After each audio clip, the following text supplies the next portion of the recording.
Staying in the northwest of the country, and up a weight or two, it's Paul Smith from Liverpool. The new British super middleweight champion. Great weight for the British. Joe Calzaghe, Richie Woodall, Robin Reid, Nigel Benn and Chris Eubank. This is the year Paul finally proved he's as good as we've been saying he is. Yeah, I think I'm getting there eventually, aren't I? You know, first title, and hopefully it's the first of many. Yeah, and a good title as well, in a proper, hard fight against Tony Quigley at the Echo Arena. Was that tougher than you expected? Paul, in your heart of hearts, tell the truth?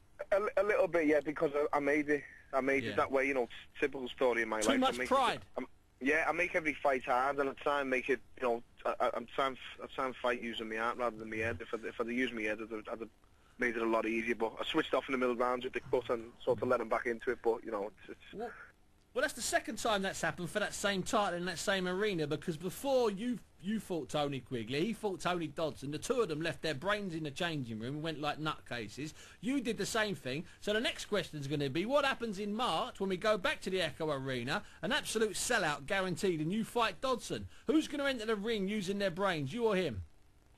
Me. Because, I hope so. But I don't think either of us will need to use our brains. I think, you know, he's going to come out and try and bully me thinking he's stronger than me, and it's not going to happen. You know, if I stood in the centre of the ring and never fought with my brains and just used my heart again, then I'd still come out on top because I feel more durable than him. But you know, it's just whatever happens on the night, I'll have a game plan and I'll stick to it again.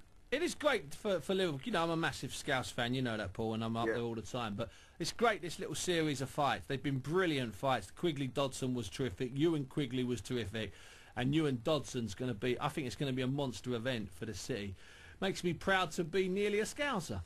Yeah, exactly. It's about time we had somewhere to go, you know, rather than... Again, I'm not slagging the MEN off or Manchester, you know, I've started my career there, but it's nice for Scousers to actually go to their own city and have a good boxing events instead of going and trashing Manchester all the time, isn't it? No. You know, it's nice we've got it's nice we've got our own arena where we can go and, you know, watch a few fights and hopefully save on the fights on the way home. You know, it's good for the Scouse boxing fans because they love the boxing. But it's good for Liverpool City Centre, because I remember after the Quigley-Dodson fight, I mean, the City Centre was full. 5,000 or 6,000 people all seemed to be out afterwards. It was the same after your fight, and that's good for that's good for any City Centre.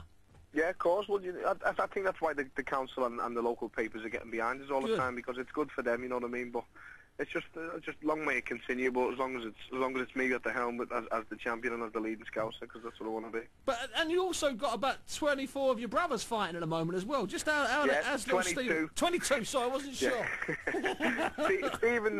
Stephen's doing well. He'll be fighting for the English title, I think, on the next show. Hopefully, you know, he's ready for it. He's 24 now, so he's certainly ready for it. Liam's coming through nicely. He's 21, and he's progressing nicely. And he'll be the dark horse, Liam. And there's also Callum, who's on the GB team, and he's on the funding now as well. I heard about that, yeah.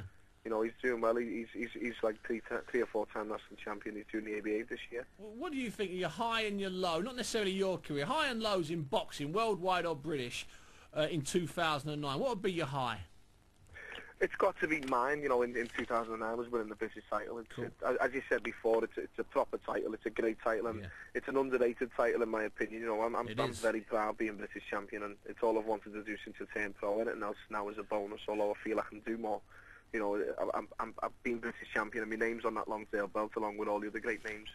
You know, so that was my personal high. Highs in boxing, it's just got to be, you know, the mega fights that have been happening, and just seeing the likes of Manny Pacquiao doing what he's doing, stepping up in weight, beating Cotto. That was something else, and that was two great fighters giving it everything. I really enjoyed watching that. No, anyone. And what about a low? If there's a low in 2009, what would it be? Was Hatton, Pacquiao. It's got to be seeing Ricky getting knocked out like that. It wasn't nice to see. You know, he's a mate anyway, but just as a British fan, it wasn't nice to see. You know, he was sort of like Britain's best, going for it on the world stage, and you know he come up against a class fighter, and you know, unfortunately for him, it was a pretty bad knockout. And so it wasn't really nice to see. And he's a figurehead as well. People look at him, you know. Yeah, of course. He has been, and he is British boxing in a way. Joe Public know him more than anyone else. Yeah, absolutely. You know what I mean? And that's why. That's because every single member of Joe Public you've ever met has had a drink with him. You ever met anybody that's not had a drink with? You know what it's like? It's like John Ireland up there. Everyone has shaken John Ireland's hand, and every John man... Ireland's had shoulder surgery 3 times. Everyone shakes his hand that much. Oh, exactly.